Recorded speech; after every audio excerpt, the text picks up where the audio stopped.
So I'm Ashley Dean, I'm a team leader. I'm here to talk about my team, the Alpine Warriors, and their social action project. So from an early sort of setting, we established the fact we didn't just want to do a fundraiser, we actually wanted to benefit some communities by doing something that meant something to the young people, but also the community they lived in. What they wanted to do is they realised that their younger brothers and sisters were in parks around their local areas that perhaps had graffiti, litter, and were not probably as they were intended. So what they decided to do was renovate parks around Bedfordshire, and then to hold like a fundraising day in honour of that, celebrating that, and then inviting charities along so we could raise awareness for charities. This on paper sounded like a very, very easy plan. However, we tried to get hold of Bedfordshire Council on a number of events, and it was very, very difficult to get through to them.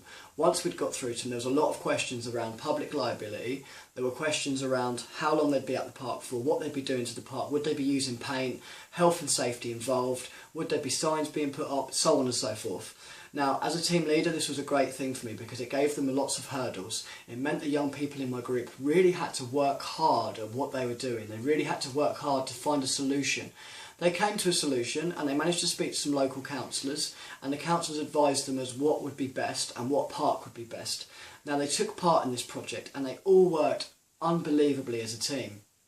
I'm so impressed with them at how they managed to come together, because at one point they were all sitting on either sides of the room together. They didn't want to be in the same company.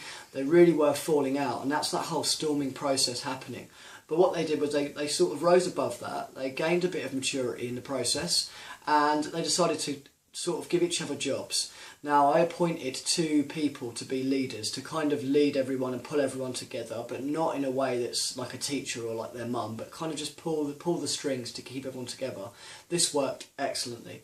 And the 2 leaders were fantastic. They started pages, they started emailing, and almost directly coming off the back of coming home, they were already on things. They were already including me in emails, already including me in phone calls, and from my perspective it was fantastic to see the whole team coming together and really trying to make this alive.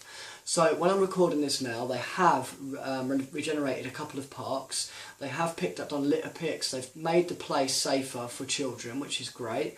And on Sunday I'm going to see my team, and they're going to be doing a massive charity event at Wootton Village Hall, and they've invited lots of charities down. They've invited the Mayor down, they've invited Bedfordshire Council down, they've invited people from the NCS, they have invited a lot of people who have got an impact on what they're doing or got an effect on what they're doing. Over and above all, I'm very, very proud of my team. They really have worked well.